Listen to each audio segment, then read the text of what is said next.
So today we are going to start with the topic that is approaches to parallel programming.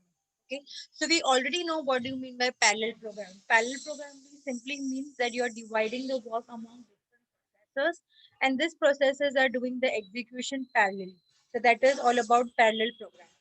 So if I talk about traditional programming mechanism, which is called a sequential program, that there used to run only one program on a single processor and on just a single line of the code, this used to take a lot of time. So to avoid this and to overcome this situation, we have come up with the concept that is parallel programming, where all the processors are working collectively on the same program and giving you the results in a lesser time. So basically the program which is there, it is divided into independent chunks, or you can say independent tasks, and this task is being given to the processors, and processors basically execute the task which is given to them, and in the lesser time we can see the result. Okay, so when I talk about this parallel programming, there are different approaches which are available to do the same. So one of the few common ones are first data parallelism. So data parallelism simply means that you are dividing the data into independent chunks or independent tasks, you can say, and this task is then assigned to the processors. So there will be multiple data chunks, like big data is being divided into small parts of data, and then it is giving to the processors, and processor is doing the task. Next we have process parallelism. When you are dividing your different processors and you are giving them data, that is called as process parallelism. Okay, so here if your data is likewise, if you have 10 data, you can say where your complete data is 100 and each data is of 10 size, so you are going to have 5 processors, and each processor you are going to give 2 data to complete it. So process parallelism simply means that your data which you have divided into small sections, now you're going to divide that data among your processors and you're getting that work done. So that is all about your process parallelism. Next we have is third, farmer and worker model. The farmer and worker model simply means that you are going to have your just like you can say king and slaves concept. Okay, so here you're going to have a big processor which is going to do the assigning of the work, and the worker are nothing but the small sub processor which are doing the work. Once all the processors have done their work, they're going to report back to their main processor, that is called as farmer and worker. So farmer is the one who's going to take care of each and every activity. He's going to take care of how the work division is going to take place, how the work is going to be divided among the processors, and this worker are the sub processors which are going to do the execution. So once the execution is done, it is going to report back to the main processor, that is nothing but farmer. So that is your farmer and worker model. So these are the three common techniques which are mostly used as a part of approaches in case of parallel programming. So I'll just repeat once. In data parallelism, you're dividing the data into independent tasks or independent chunks of data depending on how big your data is. Second is process parallelism, that is nothing but processor parallelism, that where your different processors are working parallelly. Along with the first technique, that is data parallelism, the data is going to be divided equally among the processors which are available, and there they are going to do the processing. Okay. Last is farmer and worker model. So the farmer and worker model simply means that you have your different farmers. You have a farmer, that is your big processor, which is doing the assigning of the task, which is doing the assigning of the data and processor, and the workers are the nothing but the sub processors which are working under the main processor and doing the execution of the work. So this is your approaches of parallel processing or programming in other words. So next we have levels of parallelism, which was the second method, which was parallelism processing. So here there are different levels. Okay, so you can see that the levels are divided into sizes: large, medium, fine, and very fine. Okay, so when I talk about the top level, which is the highest level, that is a large level. So all your processes, all your tasks are not going to be very much subdivided. They are going to be exact tasks. Okay, task 1, task 2, up to task n. Okay, that are usually referred as processes, and along with the task, like you have 3 processors, and this 3 processors, whatever task we have given, that is your level 1, that is the highest level, that is your large level. Okay, next I'm moving to the second, that is medium level.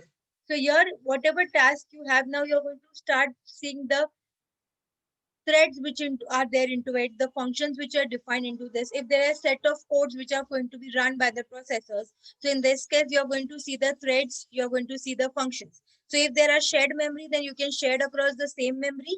So that is your second level, that is your medium level. Okay. Now we are going to go much more in detail in this second level only. So that is your fine level, where your processor and instructions are going to be checked. The line of codes are going to be checked one by one. That is all your if statements, else if statements, then you have your looping structures, everything are going to be checked here. So that is called as fine level. So you can see that there are different levels of parallelism. Like if you're going for a parallel programming, there are different levels. The top level where you will just have your task and processor. The next level here, in this each of the tasks, you're going to see the code, you're going to check for the functions, you're going to look for the threads, you're going to look for the sub methods, subroutines and programs. Next is your instructions, the processor instructions, like the statements are there. If condition is true, then what you have to do. If this is false, then what you have to do. This is your fine level. Last comes is very fine level, that is your pipelining instructions. Mostly these are those set of instructions which are executed by your processors, which is at the very lowest level, which will divide this statements into more lower levels so that it can be understand by your intended devices, you can say, or by your processors. So the code structure which is there, the way they are going to understand that code, they are going to put into that level. Okay, so the instructions are going to be in a machine readable form, which is your last level, that is very fine level. Okay, so this is your level of parallelism. So you can see the diagram of that tabular instructions which is there. In the last, it is parallelized by programmer. In medium also it is parallelized by programmer because somewhere you are still with the code. In third, that is fine level, there will be instructions, there will be loop, there will be block. So here you will need a compiler where you are running your code. There can be C++ compiler, any programming language compiler which you are using with the parallel programming concept. So that compiler is going to be there. And the last is very fine, that is instruction, which is machine code language, which I've already told you before. So this will be something which will be parallelized by the processor. So every level of parallelism which you are seeing over your screen, it will be designated or given to different people who are going to do it. So the first two are going to be done by the programmer since it is connected with the code. Rest two are going to be done one by the compiler and last is by the processor along with the machine code. So this is your level of parallelism. So we are done with the elements of parallel programming. Now we are moving to the elements of distributed programming. So when I talk about elements of distributed programming, you have to very much sure about one concept here, that everything is going to be distributed in nature. Okay, distributed means what? The data, the mechanism of communication, everything is going to be located at different places. You cannot expect in distributed you will have just one location. It will be across different or varied or diverse location where your communication is going to take place between your clients and server. So we'll just take in communication between the client and server because that is something which is most common when I talk about distributed programming or distributed computing. Okay, so important is your hardware, then important is your operating system. Next, important is your middleware, which is going to act as a interoperability between your different operating systems and applications. And the top next level is the application, where different applications are going to be run and the task is communication is going to take place. So always we need an hardware as the first level. Then over it we need an operating system, middleware for interoperability, and then we need an application. So when we talk about framework for distributed programming, basically this is an entire framework you can say, or this is important elements when I talk about distributed programming. So everything, your entire programming structure, your communication, everything is going to revolve around these elements because these are the one which are important elements, and this is something which is required for when you talk about distributed programming or distributed computing. Okay. So there are few architectural styles for distributed computing. Okay, basically architectural styles are nothing but like how your components, how your elements are going to work together, how they are going to be styled or coupled together. Okay, that is called as architectural style. So there will be few constraints which are there, which also be there, and that also will be combined, and together they will try to solve that constraint as well. So just remember, architectural style are nothing but which will determine that how your components, how your connectors. Components are nothing but the elements. Connectors are nothing but which are going to connect with that components and get that particular thing done. Okay. So when you combine this together, they are going to work as one or single uh, component and they are going to do the work. Okay. So when we talk about architectural style, it is basically categorized into two. First is software architectural styles and second is system architectural styles. So in distributed computing, architectural styles are very much important, like how your data is there, how you're going to combine that data with other data, which connectors you're going to use, how together they can be represented as one, if there are constraints and how you're going to solve it when you are combining these two. So everything comes under your architectural style because here you are designing your distributed computing architecture. Here you are designing how the elements are coming together, how you're connecting them, how you are representing them as one. So everything comes here into it. So here we have categorized into two categories, that is software and system. So we are going to go in each of the styles to understand them in better way. So the very first is software architectural styles. Okay. So whenever I talk about software architectural style, it basically depends upon how your software components are going to be arranged in logical manner. Like which component is going to come first, which is going to be next, how one output will become the input for other. So here you have to logically arrange your software components in an order, in a sequential manner, and you're going to understand the entire system. Okay. Just if I talk about your simple software architecture style, which you have studied before, that is your use case diagram. Okay. Like here you are testing your different scenarios into this model and you're getting the result. So this is also a type of a software architectural models, or you can say style, where you are testing your software components by arranging them in an order, giving some inputs, and you are understanding what can be the corresponding output for the same. Okay. So basically software architectural styles are something which are very much important because they give you an entire view of your whole system, that how it is going to work at each level. Okay. Because if you go for a physical deployment, if you work on directly actual system, if something is not fixed properly or something is needs to be changed, you can't do it at physical level, isn't it? So you need to do it at the level where you are doing the designing, or the level you have just started with the thinking as a process. So in architectural styling process, it is very much easy to make any changes before you go for a physical deployment, because once you go for physical deployment, you are ready with the content, everything is in place, it becomes very difficult to make the changes. So here in software architecture style, here you're going to arrange your software components. You are making sure that you are understanding the whole picture. You are making the depiction of the whole system, the working, how it is going to go about before you go for the physical deployment. Okay. So here you're going to also identify what are going to be the abstractions, what are going to be your key elements, what needs to be hidden, what needs to be showed. So everything you're going to do, and every interaction you're going to design here. Okay. Each and every interaction, that this component when connected with this will give you this result, this component when connected to this will give you this result. So here you are going to understand entire software working, the components which you are used, you're going to understand how these components are going to interact, how they are going to communicate, how the data flow is going to take place, everything you're going to understand here. Okay. So according to Garland and Shaw, this they have come up with the architectural styles which are very generic architectural styles which were used in distributed computing. Okay. So the first is data centered. So when I talk about data centered, here all your data is going to be stored at repository. That is nothing but a main place where the data will be stored.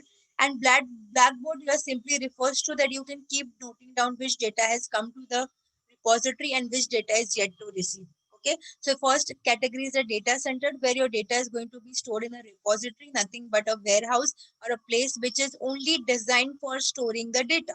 Okay.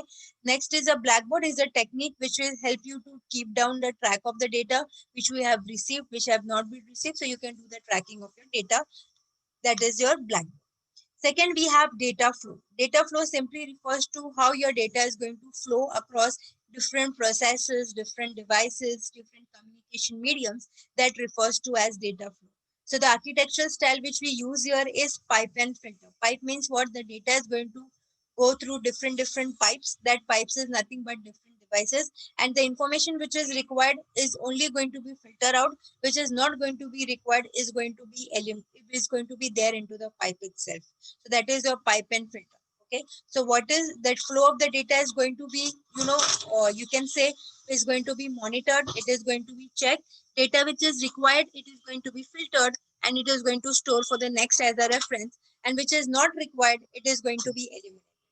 Next we have is batch sequential. So here in batch sequential, the flow of the data which is going to be there is going to be divided into different batches, and these batches are going to be run with the processor in a sequential order.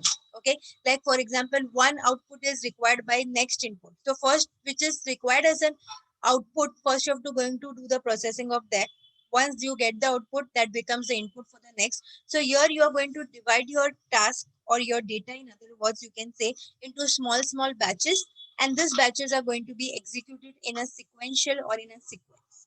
Next we have is third category, that is your virtual machine. This is some of the techniques which has somewhat connected with cloud computing, where you're going to use different interpreters, you're going to use VMs, and according to some rules, according to some conditions, you're going to do the processing of your task. So that is your virtual machines, your VMwares which are working, and you're going to set some rules, and accordingly it is going to do the task for you.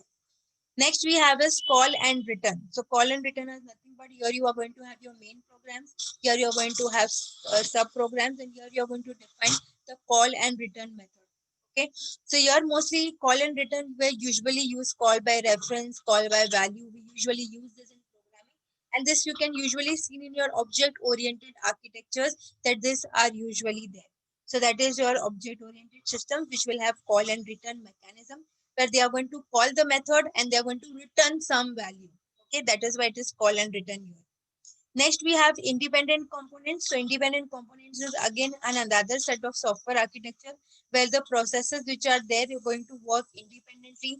They are going to do some event handling, the actions will take place, communication will take place, data sharing will take place, and that always everything is going to be independent in nature, which is a true, you can say, architectural style for distributed computing, where each server is, or each node, you can say, are working independently, and once they are done, this all the changes are reflected in the main server. So these are the few software architectural style. So whenever you are logically arranging your software components, whenever you are combining them, you can use any of this depending on what type of data you have, depending upon what type of mechanism you have, that is your software architectural style. Okay, so I just want you to just go through this once, that these are the styles which is categorized into data center, data flow, virtual machine, call and return, and independent components. Next, we are moving to the is system architectural style.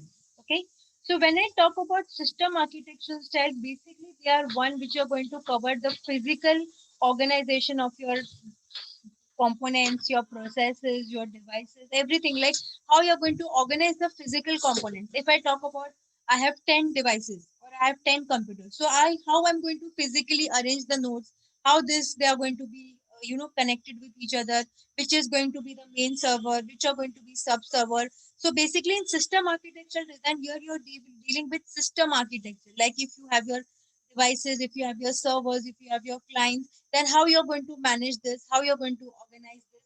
So that is come under your system architectural style. So here you're going to have reference models which you're going to look into, and with those reference model you can do the deployment of the system architectural model. So here you cannot come up with your own model, you can first take a reference, you can have a better understanding, that if I talk about network models, okay, or if I talk about the network connectivity models which are there, like we have two common models, client and server model, which is used since years and years, and second is peer to peer. So if you're talking about system architectural style, you first need to design the layout, that how your systems are going to be there, how they are going to be connected with each other, what problems can come in the deployment phase, what can be the solutions for the same, what applications are going to be run over this systems. So you need to have each and everything noted down in place, and then only you're going to start with the working, or you can say the designing of your architectural style with respect to your systems. So the two reference model which you can always use here is client server model and peer-to-peer. So when I talk about client server model, everybody knows there are different levels of client server model. One tier, two tier, three tier, and n tier. One tier was something where the client and server used to be at just one machine and both of them used to act like client and server together. So the problem was that if that machine goes down, the entire system used to go down. So that was the problem in your client server architecture when it was single tier architecture. Okay, then they have come up with two-tier architectures. In two-tier architecture, initially in one tier, but client was server was just one single machine. Now they have made two different machines. So client is located at one place, server is located at one place, and both of them are communicated with each other with the message passing mechanism, or you can say methods, that is response and request. So now client and server, both of them can work independently. So even if your client goes down, it can be backed up by other client. If your server goes down, it can be backed up by other servers because they are now independently working. They are not just one machine. Okay. Next, we have come up with three-tier model. Three-tier model where you used to have a client, we have to have a server, and then you used to be an intermediary between your client and server. So all the requests from the client first used to be stored into your middleware. This middleware used to do the processing because server and client, both of them, at times, they work on different operating system. Okay, so you need to convert their request into the form which is understandable by the either server or other client. So usually we need an intermediary which used to act as a middleware which will help to communicate in better way between your client and server. So that was your three-tier architecture. So all the instructions which will be understood by the server used to be communicated, or you can say translated by the middleware to the server. Similarly, the instructions which will be understandable by the client used to be translated by the middleware and given to the client. So that was your three-tier architecture. Next were n-tier architecture, which is a true sense of distributed computing, where you can have multiple servers connecting at single point of time and fulfilling the request. There can be multiple clients as well, and there used to be multiple middleware which will used to help you to do the processing. So that was your client server architecture, which was started with one tier, then it has moved to two tier, then it has moved to three tier, and then was n tier, that you can easily expand, you can easily scalable your servers and clients, and you can get the work done in a lesser time. Next we had was peer-to-peer uh, model. Okay, so in peer-to-peer model, every peer which is there, it is going to act as a server. Okay, and all other peers which are there who are to whom the requests are being issued were act as a client. So that was your peer-to-peer. You can see there is a main server and there are many clients which are connected to it. So the main peer is the server, and many sub peers which are there, they are going to act like a client, and they are going to give the request. Okay, so whenever any server which is processing any request from other peers, which are nothing but the client, so it does what in the other case, it can also issue the request to the other peers, which can also act as a client. So it is a, you can say, a model which used to refer as peer-to-peer model. Okay, where there will be clients and there are going to be servers, and each of them are going to work together and they are going to fulfill the request which is being received from the client. So mostly peer-to-peer network, like it was in very simplest, usually it was referred as, because your network was created here when two or more PCs are connected, and they usually share the resources without going through a separate server computer. Okay, so here they are going to be couple of computers, they are going to be connected with each other, and they are going to transfer the files. So mostly in distributed application, we usually use this type of a network. The reason is, like, because it partitions and it makes sure that the load which is there is divided equally among the peers. Those who are acting as a server, the load will be equally divided from them. We will take the request, and those who are acting as a client, they are going to act as a, their load will be divided between them, and they can always ask the questions, or always ask or made any request to the server. So that is all about your peer-to-peer network. Always remember, in peer-to-peer network, all the work will be equally divided amongst the servers and amongst the clients. So these are the two reference model when you talk about system architectural style. Because whenever you talk about any designing of any model, you should first take a reference from the models which are already existing and which are there since years, and they have proven the the mechanism of sharing, and you can say communication, to be very much you can say end to end, and there will be no problem with into it. There will be a lot of transparency which will be there. So with this proven techniques, you should always take them only as a reference rather than taking some other models. So we are going to stop here. That's it for the day. For the next lecture, I'm going to start with the topic that is technologies for distributed computing. Okay. Thank you, everyone.